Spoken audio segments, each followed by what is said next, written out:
Olá, eu sou João Vitor Xavier e esse é o CNN Esportes SA. Toda semana um entrevistado especial para falar do mundo dos esportes e do mundo dos negócios. Hoje, a CNN está no Interco Stadium, em Orlando, na Flórida, casa do Orlando City e também do Orlando Pride, clube de Marta, a maior jogadora de futebol de todos os tempos. Eu vou conversar com o diretor financeiro do Orlando City, do Orlando Pride, o brasileiro Carlos Osório, e com o também brasileiro Pedro Araújo, que é o diretor de marketing das marcas norte-americanas. Prazer recebê-los, muito obrigado pela presença e pela oportunidade de receber o CNN Esportes SA. Prazer é todo nosso, bem-vindo à nossa casa. Bem-vindo, prazer. Vamos conhecer um pouquinho mais da trajetória, do trabalho e da história do Orlando Pride e do Orlando City. Vamos lá. O Orlando City foi fundado em 2010 pelo empresário brasileiro Flávio Augusto. Porém, a franquia só estrearia na Major League Soccer 5 anos depois. Um novo passo adiante do clube teve um reforço à altura: o brasileiro Kaká. Além dele, já vestiram a camisa do Orlando Alexandre Pato, Júlio Batista e o português Nani. No feminino, o Orlando Pride existe desde 2015 e desde 2017 é a casa da Rainha Marta, a maior jogadora de futebol de todos os tempos, eleita 6 vezes melhor do mundo. Tanto homens e mulheres têm como casa o Interco Stadium, estádio de capacidade para 25 mil pessoas, localizado no coração de Orlando. A Casa de Orlando já foi palco para jogos das seleções americanas. Orlando City e Orlando Pride, uma marca que cresce junto com o soccer no país e tem planos ousados para o futuro. Rapaz, mas nós temos uma invasão brasileira por aqui. Para nos dois ou tem mais brasileiro aqui? Tem muito mais. Eu acho que só no escritório nós temos o quê? Pelo menos 5, 6. Pelo menos 5, 6. E na estrutura dos clubes você tem, ao todo, acho que nos 2 times, umas 15 pessoas, uns 15 brasileiros. E brasileiros em campo, inclusive, né? Uma lenda do nosso futebol, que a Marta é jogadora do Orlando Pride. É uma grande marca do clube, é uma estampa do clube, a cara do time para o mundo, né?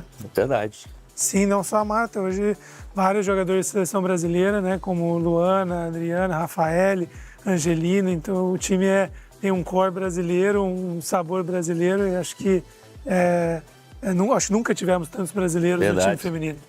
E tem brasileiro também na torcida, na arquibancada. O público brasileiro tem se identificado com Orlando City, com Orlando Pride. Vem muitos brasileiros aqui à Interco Arena para assistir, para acompanhar os jogos? Vem muitos.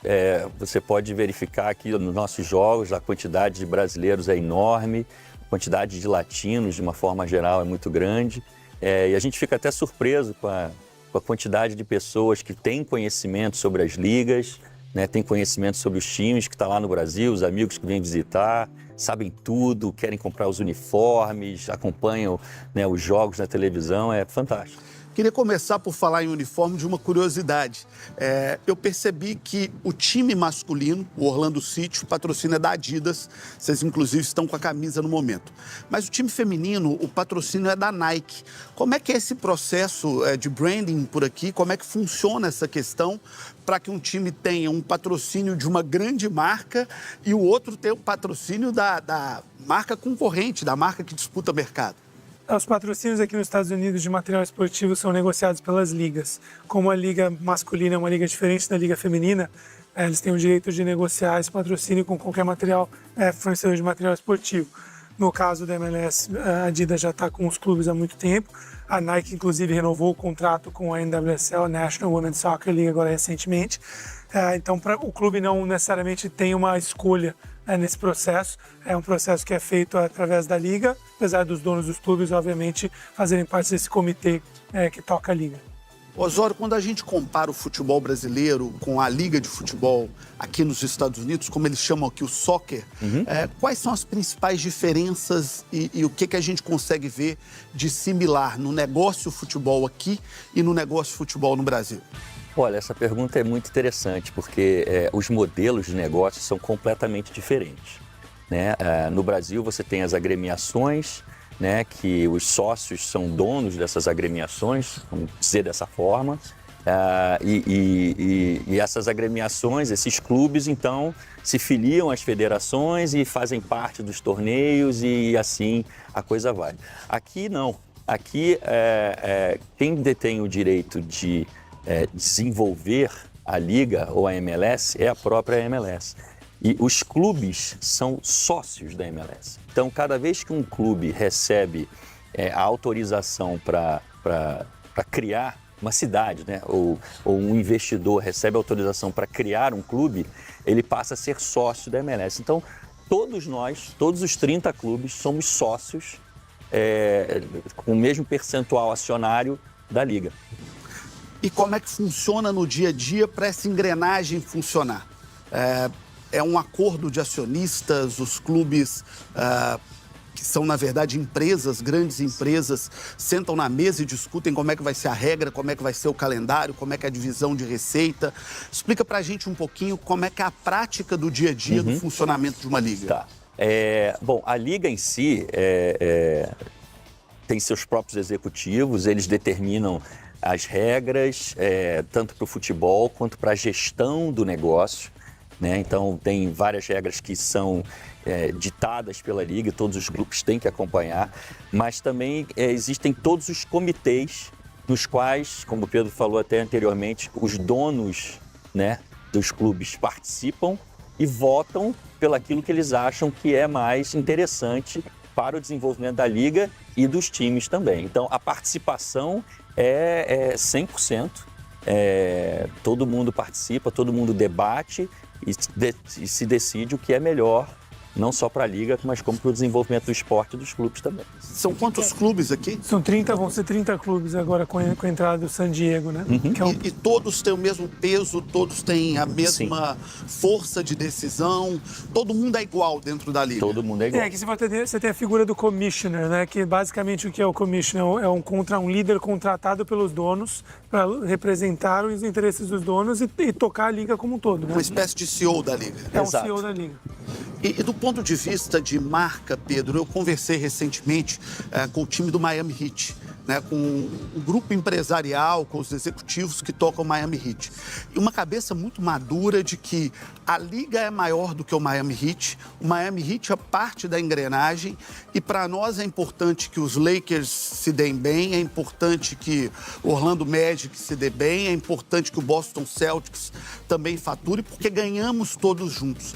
Então é um amadurecimento muito grande de um negócio como coletivo, que o que está acontecendo do outro lado dos Estados Unidos é importante para quem está aqui na Flórida.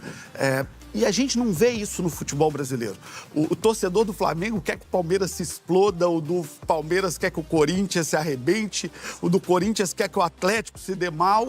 Aqui é uma outra visão de negócio, que acima da marca do clube ou da paixão pelo clube, tem um grande negócio conjunto e que é de todo mundo. Sem dúvida, acho que a rivalidade dentro de campo é saudável, mas fora de campo aqui nos Estados Unidos você pensa muito como produto liga. Então, se você pensar, é melhor você ter 3, 4 jogos durante o ano de rivalidade que vão ser vistos por muitas pessoas, ou é melhor você ter 30 jogos que vão ser bem vistos e que todo mundo tem interesse porque todos os times são fortes, né? Então você tem que pensar num pacote como liga como um todo, até porque nos Estados Unidos a competição é muito grande, né, entre esportes e ligas. Então, se você não pensar dessa forma e não tiver esse poder de barganha coletiva, tanto em negociação de contratos, como a gente falou agora há pouco, como construção da liga, investimentos e alinhamento através dos clubes, eu acho que dificulta muito o crescimento da liga como um todo e a gente vê isso no Brasil, né? João, se você parar para pensar, uma liga forte, ela tem poder de negociação muito mais pesado com os seus patrocinadores. E os patrocinadores que a liga traz beneficiam todos os clubes, porque todos nós nos beneficiamos dessa receita que vem desses patrocínios. Então, é muito importante isso que o Pedro estava explicando, porque realmente uma liga forte, um negócio forte e robusto, atrai muito mais investimento, atrai muito mais patrocinador e é bom para o crescimento de todo o esporte. Então, nós estamos engatinhando no futebol brasileiro nesse momento de pensar uma liga e de pensar um modelo coletivo. Explica pra gente, para quem está em casa assistindo o CNN Esportes SA, até onde vai a liga e até onde vai o clube. O que a liga decide? Vocês já citaram, por exemplo, os materiais esportivos, é uma negociação conjunta. Agora, até onde vai a autonomia do clube? Por exemplo, o preço do ingresso é o clube que decide, a gestão da arena o clube que faz. Onde entra a capacidade individual de gestão de cada um, de atrair receitas e de fazer o seu negócio crescer? Tá. Uma pergunta complexa, mas em termos gerais, gestão de arena 100% clube, todas as regras de jogo, liga, todos os contratos dos jogadores são uma coisa interessante que no Brasil e em qualquer outro lugar do mundo no futebol é diferente. Todos os contratos dos jogadores são com a liga, não com os clubes. Então a liga gerencia todos os contratos. Tem uma divisão de receita, independente das fontes de receita, o Carlos pode explicar melhor, mas uma divisão super complexa de receita, o que é compartilhado, o que não é compartilhado. Mas os clubes têm muita autonomia do ponto de vista de mercado local, como a gente vai promover o clube, como a gente vai gerir o nosso estádio, como a gente vai construir a nossa marca, com os patrocinadores locais e quais são os patrocinadores do clube. Mas até patrocínio tem uma divisão, né? Você tem os patrocinadores da liga e você tem os patrocinadores do clube. Então, Carlos, se você quiser explicar um pouquinho mais da geração de receita. Dá um exemplo prático aqui. A Adidas, que eu vejo aqui na sua camisa, é um patrocinador da liga. Sim. O Orlando Health é um patrocinador do clube. Sim. E aí cada clube tem a autonomia, a liberdade de negociar e de pedir quanto quer pela sua camisa, de pedir, por exemplo, vamos pegar um caso do Brasil, as bettings hoje estão muito fortes no mercado de futebol, cada clube vai lá e negocia o seu contrato. Aqui no Orlando, por exemplo, vocês têm a liberdade de ter uma marca de saúde, como poderiam ter qualquer outro patrocinador, e sentar à mesa e decidir quanto vale esse ativo do clube. Em linhas gerais, sim. Tem alguns guidelines, algumas regras que a Liga coloca, em alguns casos, valores mínimos, etc., para poder ter um certo controle. Mas, em termos gerais, sim, o clube tem autonomia para sentar, discutir, negociar os valores. E determinar as categorias, né, de patrocínios que ele quer ter. Outra coisa que o clube tem total autonomia é o modelo de gestão, né? Então, se você conversar com outros clubes, você vai ver que eles têm estruturas diferentes, modelos de gestão diferentes. Isso depende também muito da cultura, do que vem do acionista, né? Em termos de guideline para o corpo diretivo dos clubes. Mas aqui a gente tem total autonomia para decidir preço, patrocinador, como a gente está gerindo a nossa arena, enfim. E aqui no nosso caso, você tem alguns estádios, né, ao redor dos Estados Unidos que são público e privados. No nosso caso, não, ele é 100% privado. Então, aqui dentro, nós decidimos tudo. Uma curiosidade, quanto custa hoje, em média, um ingresso da MLS? Depende da... No nosso ticket médio, provavelmente $50 é ali a média. A entrada, média. $22 para entrar no estádio, é o preço de entrada. Ticket médio por volta dos 50. Varia por mercado, né? Um ingresso em Los Angeles, com certeza vai ser mais caro que o ingresso em Orlando, mas falando de Orlando como mercado, sim, é mais ou menos ali por volta dos $50. E vale lembrar que a gente tem diversas áreas dentro do estádio, né? Você tem áreas que são premium, que tem comida, bebida, enfim, tudo incluído no ingresso. Aí são ingressos que já são num patamar um pouco mais elevado. Mas quando você pega vamos colocar aqui a casa de $20, o ticket de entrada a uma média de 50, vai muito próximo hoje do que é a realidade do futebol brasileiro, com uma diferença que o poder de compra do americano é muito maior. Então a gente pode dizer que assistir futebol nos Estados Unidos é algo possível, é algo muito próximo da realidade das pessoas, acessível, né? Acredito que sim, ainda é uma liga bastante acessível.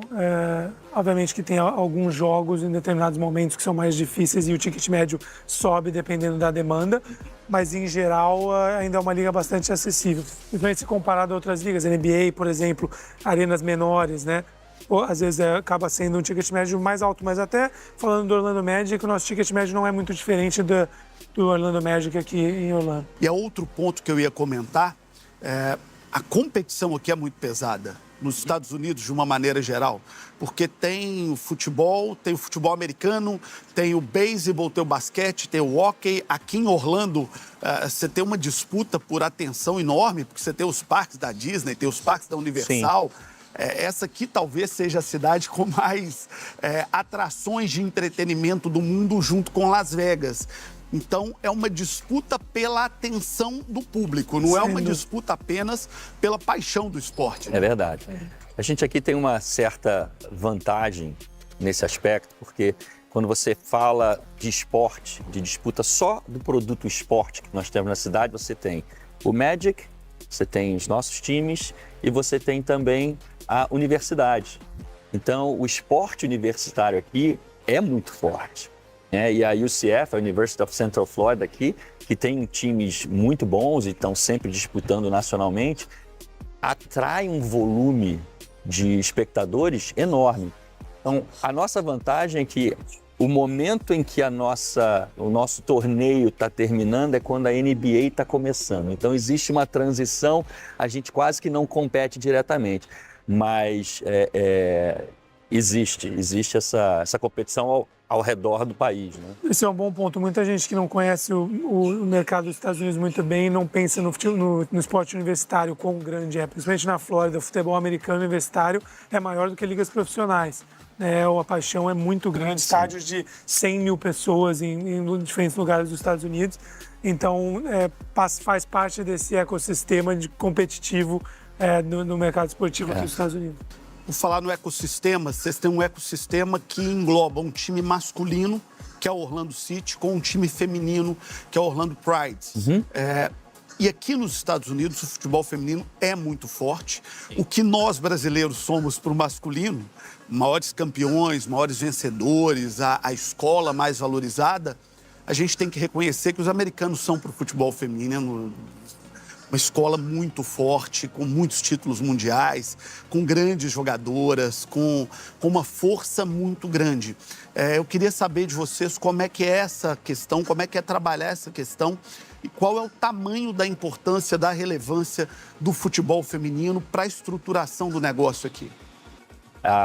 O futebol feminino, bem como você falou, ele é muito forte aqui no país, né? Você vê meninas jogando desde a idade de 5, 6 anos, às vezes até antes disso. Na universidade é muito forte também. A seleção americana é uma das seleções mais fortes do mundo na atualidade.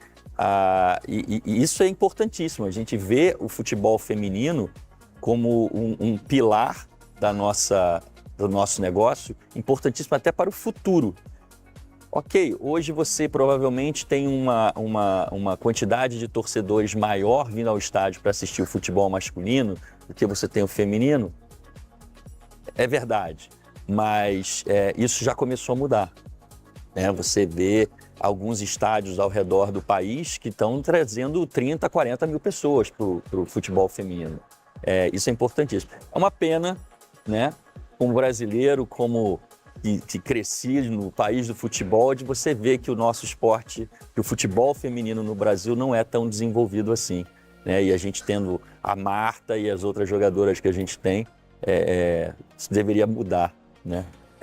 Eu dizia, do ponto de vista do marketing também é muito interessante, porque é um público que você não necessariamente engaja com o futebol masculino. Então você está abrindo o leque do seu público-alvo, um outro produto, basicamente, que engaja uma outra audiência. Então, eu acho que isso pensando do ponto de vista de negócio e marketing, também é interessante, porque tem um público, principalmente nos Estados Unidos, que, como o Carlos falou, já joga desde pequeno.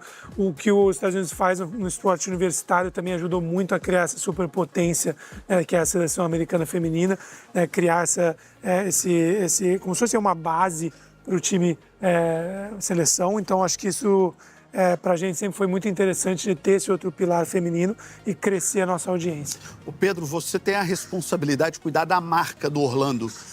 Você tem hoje uma âncora de marca extraordinária, que é a Marta, a maior jogadora de futebol do mundo de todos os tempos.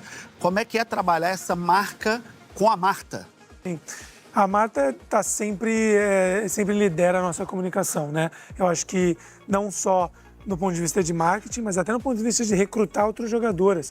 A Marta hoje nos ajuda a trazer outras grandes jogadoras. A gente tem jogadoras de seleção porque elas querem jogar com a Marta, elas querem participar. Quer ter no currículo, eu joguei com a Marta. Sim, então isso tem um impacto no clube como um todo, não só em trazer público, mas em construir o nosso clube, em construir o nosso elenco e, obviamente, a comunicação. A gente acabou de abrir um mini-museu, o nosso primeiro mini-museu dentro do estádio, e a Marta está ali, uma das jogadoras mais reconhecidas, em contar um pouco da história dela, não só no mundo, mas ela foi a primeira jogadora do Orlando Pride a chegar a 100 partidas pelo clube, então a gente tem uma homenagem a ela também, e isso faz parte do nosso dia a dia. A Marta, inclusive, sentou com vocês para falar um pouco do nosso time feminino, falar um pouco do futebol feminino nos Estados Unidos, mas ela é realmente um orgulho para os brasileiros e um orgulho para o nosso clube aqui. Muito bem, com o CNN Esportes SA do Interco Stadium, aqui em Orlando, aliás, um estádio com um patrocinador brasileiro, a marca brasileira Banco Inter, aqui nos Estados Unidos, Interco, que dá nome ao estádio do Orlando City e do Orlando Pride. Queria falar com você sobre a importância de um brasileiro por aqui, um clube com muitos brasileiros, como vocês, inclusive. Kaká foi uma grande marca, uma grande referência por aqui. Queria que vocês falassem um pouquinho da importância dele para o fortalecimento da marca. O Kaká deu início a esse clube na era MLS, né? Nos proporcionou a ter uma amplitude global, obviamente tem um apelo muito grande no Brasil e foi um começo que o clube realmente precisava de exposição, precisava dessa atenção. Eu acho que nos colocou numa posição hoje de ter uma base de torcedores saudável, de já ter uma cultura de futebol aqui nos Estados Unidos que a gente agora constrói a cada ano para melhorar, mas que nos deu essa base que eu acho que sem o Kaká a gente não teria ou teria levado muitos anos para ter construído. Eu iria até um pouquinho além. Eu acho que o Kaká não foi só importante para o nosso clube e para o desenvolvimento do clube, para o crescimento do clube, mas ele foi muito importante para a Liga também, né? Você trazer um jogador do calibre do Kaká para jogar aqui nos Estados Unidos, né? E sem falar que ele é uma pessoa fantástica, um ser humano fantástico. Extraordinário. Né? Extraordinário, fácil de lidar, aberto, simpático, está sempre aberto a tudo, continua muito próximo do nosso clube. Tivemos a honra de ver ele se aposentar aqui nesse campo, né? Mas a vinda de um jogador do calibre dele, da qualidade dele, para a Liga foi fenomenal. Ajudou o crescimento da Liga. Até a chegada do Messi, ele era o único jogador a ter ganho a melhor jogador do mundo e jogar na Liga. Agora o Messi foi o segundo. Talvez o Messi não tivesse aqui se não tivesse tido o Kaká lá atrás, né? É verdade. As construções têm muito disso. Quem tem coragem de desbravar, de iniciar, de começar, talvez a presença do Messi hoje tenha muito a ver com a presença do Kaká um dia, né? Sem dúvida. Falar no Messi, como é que está sendo esse impacto da Messi-mania aqui no futebol e o quanto isso tem sido importante também para os adversários do Inter Miami? Acho que assim como o Kaká foi importante para a Liga, o Messi é importante para a Liga. Eu acho que trazer jogadores dessa qualidade beneficia a Liga como um todo, todos os clubes. Obviamente que, do ponto de vista do Orlando, a gente quer ganhar e vai sempre querer ganhar, seja do Miami, pela proximidade geográfica ou qualquer outro clube.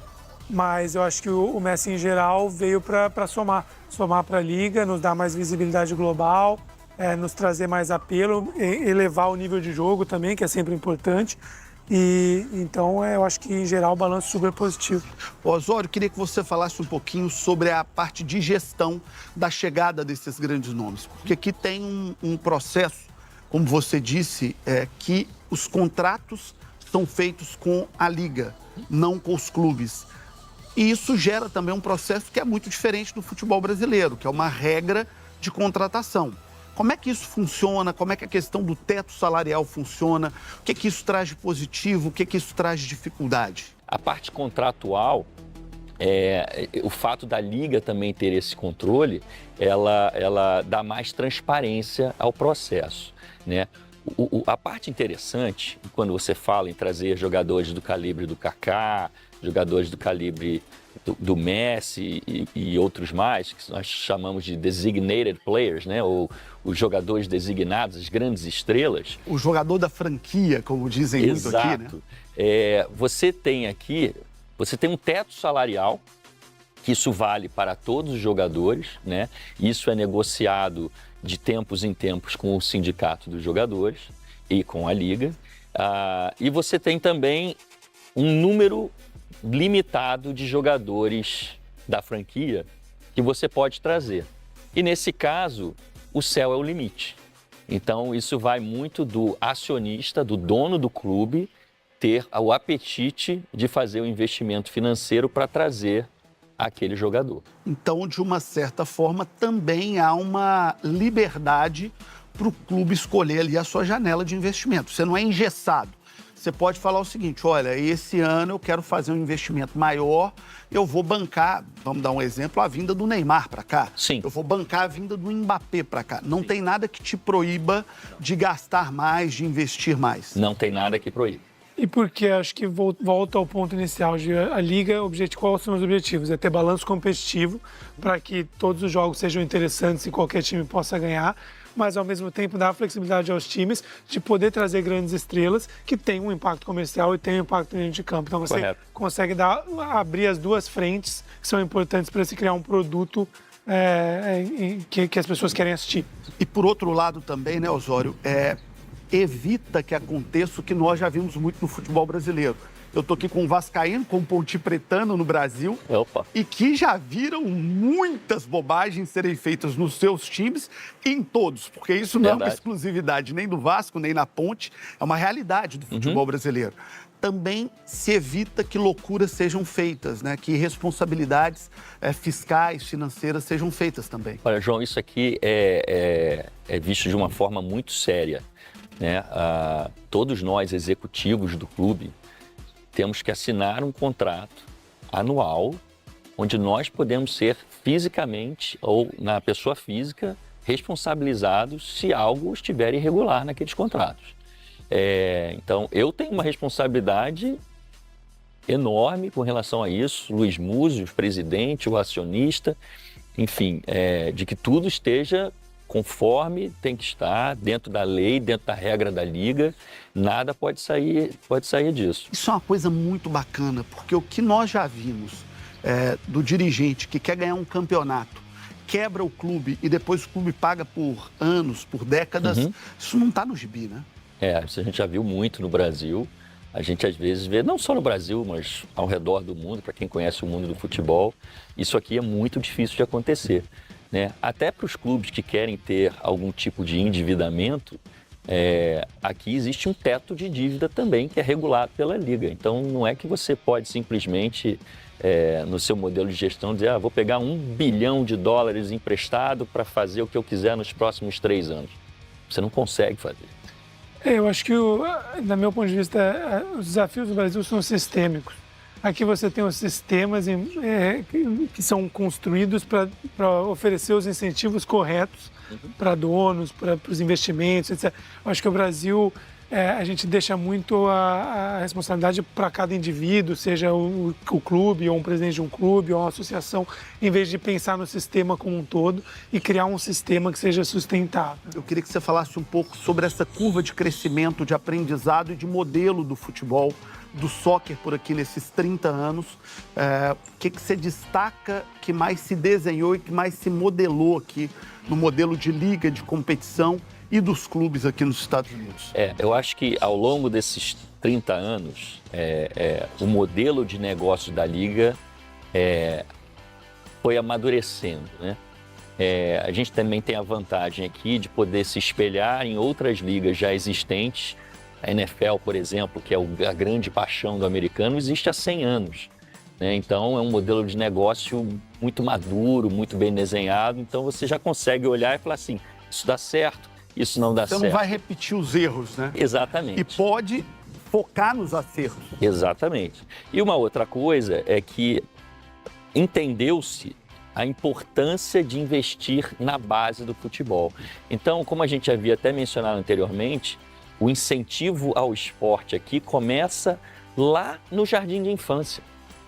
né? Meus filhos hoje, com 6 anos de idade, você já vê que existe uma disputa, né, entre as escolas, quem tem o melhor atleta, quem desenvolve o melhor atleta. Isso perdura toda a vida acadêmica da criança até se aquela pessoa ou aquele indivíduo quiser virar um atleta profissional. Então, o investimento na base do esporte aqui é muito forte e isso ajudou muito no desenvolvimento da liga. E aí sim, você desenvolve melhores jogadores, você tem mais qualidade em campo, você começa a atrair jogadores do resto do mundo quando a liga se torna mais competitiva, e aí é um efeito, né, que você não para mais. Para mim, uma única coisa que para mim é nítido e impressionante nos Estados Unidos nos últimos 30 anos na liga é a infraestrutura, o crescimento de infraestrutura. Quase todos os estádios específicos para futebol, inclusive estamos num hoje, mas se você fizer um tour do país e ver os estádios que foram criados ao longo, principalmente nos últimos 20 anos, é sensacional. São estádios de ponta, de primeira linha e dedicados ao futebol e ao crescimento do futebol. Então, acho que para mim, essa é uma das coisas mais nítidas, assim, se você olhar lá no início da liga e hoje, a diferença é gritante. E vem aí um novo ciclo, né? Os Estados Unidos tem uma força comercial enorme e agora vem um ciclo muito poderoso, porque nós temos a Copa América daqui a alguns dias. No ano que vem nós temos o Mundial de Clubes, o Super Mundial de Clubes da FIFA. Em 2026 a gente tem a Copa do Mundo. Em 2028 teremos as Olimpíadas de Los Angeles. Então temos uma janela espetacular aí ao longo dos próximos anos, com muito esporte de alto nível e com muito futebol de alto nível aqui. Sem dúvida, eu acho que é até difícil prever o impacto que isso vai ter no futebol aqui no país. Eu acho que a gente viu que uma Copa 94 conseguiu criar, sem a nossa liga inclusive, mas eu acho que é difícil até mensurar, mas sem dúvida é um momento para todas as pessoas que trabalham nesse meio e as pessoas que são apaixonadas pelo futebol, de ajudarem a usar isso para o crescimento do esporte nesse país. E não tenho dúvida nenhuma que daqui a 5, 6 anos a gente vai estar olhando para trás e vai ver o quanto a gente progrediu. Muita gente não sabe, mas a Copa dos Estados Unidos é até hoje a Copa com maior média de público de todos os tempos. O americano está entusiasmado por essa sequência de Copa América, de Mundial de Clubes, de Copa do Mundo. A gente sabe que a paixão do americano pelo soccer não é a mesma que tem pelo futebol americano, pelo basquete, pelo beisebol, mas a comunidade aqui, latina, a comunidade espanhola, italiana, aqui é um país que tem gente do mundo todo, né? E a paixão mundial pelo futebol é muito grande. Como é que está o ambiente aqui para essa sequência? Olha, João, se você me permite, Pedro, só para começar aqui um pouquinho. Eu vivi aqui nos Estados Unidos em 92 e você conseguir juntar 3 pessoas para jogar futebol era quase que impossível. Hoje em dia, isso é inadmissível, né? Todo mundo fala de futebol, é o maior esporte do mundo, né? É o mais democrático, você precisa de uma bola e um pouco de espaço. Então, você vê que a paixão por isso, principalmente por todos os imigrantes e as pessoas que visitam, ela é enorme. A disputa entre as cidades para ser sede dessa Copa foi uma coisa que eu nunca tinha visto. Nós pudemos participar, que Orlando foi candidata à cidade sede, infelizmente não ganhou, mas vai participar de uma certa forma, por causa dos nossos centros de treinamento, enfim, a gente quer ser sede de uma das seleções, pelo menos, mas você vê que a importância do esporte hoje em dia no país tomou outra dimensão. E as pessoas falam, disputam, querem saber, querem comprar os ingressos, já está todo mundo falando na Copa do Mundo. É uma febre, é uma coisa fora do normal, não dá para imaginar. O americano, em geral, ele consome esporte e eventos, né? Independente de ser futebol, você olha a história da Copa do Mundo, os Estados Unidos está sempre ali no top 2, top 3 de pessoas que viajam, compras de ingresso. Então, o poder aquisitivo, a infraestrutura, a facilidade de viajar aqui nos Estados Unidos e esse apetite que o americano tem pelo esporte. Normalmente, o que esse povo aqui faz, eles fazem bem feito. São muito competentes, são muito capazes. A gente pode imaginar, seria exagero imaginar, que em 10, 20 anos, essa aqui seja uma das maiores ligas do mundo? Que nós tenhamos aqui uma força de competição mundial para atrair o olhar do público do mundo todo? Eu acho, sem dúvida. Eu acho que, se não for a maior, a MLS vai estar brigando lá em cima. Acho que o crescimento dos últimos 20, 30 anos mostra isso, que hoje a gente já é uma liga competitiva. Se for comparar as ligas da América do Sul, por exemplo, são ligas fortes, seja na Argentina, em outros países da América Latina. A gente já briga de igual para igual, a gente já consegue trazer grandes jogadores dessas ligas. Inclusive o Facundo Torres, um dos nossos jogadores, era o camisa 10 do Peñarol, hoje é uma das nossas estrelas. Então, assim, eu acho que se a gente passar mais 10, 20 anos com o crescimento que a gente teve nas últimas 2 décadas, sem dúvida alguma, a gente vai estar brigando lá. Eu já citei algumas vezes Interco Stadium. É um clube de brasileiros, com uma torcida grande de brasileiros, com jogadores importantes do Brasil passando aqui, e agora com um patrocinador brasileiro também, que o Interco, que é o Banco Inter do Brasil. Como é que foi essa aproximação e como é que foi esse negócio do naming do estádio ser de uma empresa que está sediada hoje nos Estados Unidos, mas que é uma empresa brasileira? Normalmente a gente vê empresas americanas e mundiais patrocinando no Brasil. Hoje a gente tem uma empresa brasileira patrocinando um clube, dando nome ao estádio de um clube aqui nos Estados Unidos. João, isso foi um fato inédito, né? Não só na Liga, mas como no mundo do esporte, né? Uma empresa sul-americana, uma empresa brasileira, participando, né, ativamente no mercado americano, num nível de patrocínio, colocando o nome no seu estádio. Isso foi um namoro que durou 1 ano, né? Muitas idas e vindas, muitas conversas, mas pessoalmente para nós, principalmente nós brasileiros que estamos aqui no clube, um orgulho muito grande de poder ver uma empresa, né, do nome do Banco Inter ou do Inter & Co. Aqui no nosso estádio, né, e representando o Brasil nos Estados Unidos. É fantástico, são pessoas maravilhosas, são super fáceis de trabalhar, está sendo um prazer para todos nós. Pedro, que está trabalhando muito mais diretamente com eles no dia a dia, por conta da marca, vou deixar alinhamento desde o primeiro dia. Eu acho que o Banco Inter sempre soube o que eles queriam, acho que as sinergias entre o clube e a marca, a gente desde o início entendeu que seria muito positivo, tanto a grande base que eles têm de consumidores, quanto os objetivos que agora o Banco Inter tem nos Estados Unidos e o que o clube poderia proporcionar nessa jornada. Então, como o Carlos falou, a parceria tem sido fantástica, o relacionamento não podia ser melhor.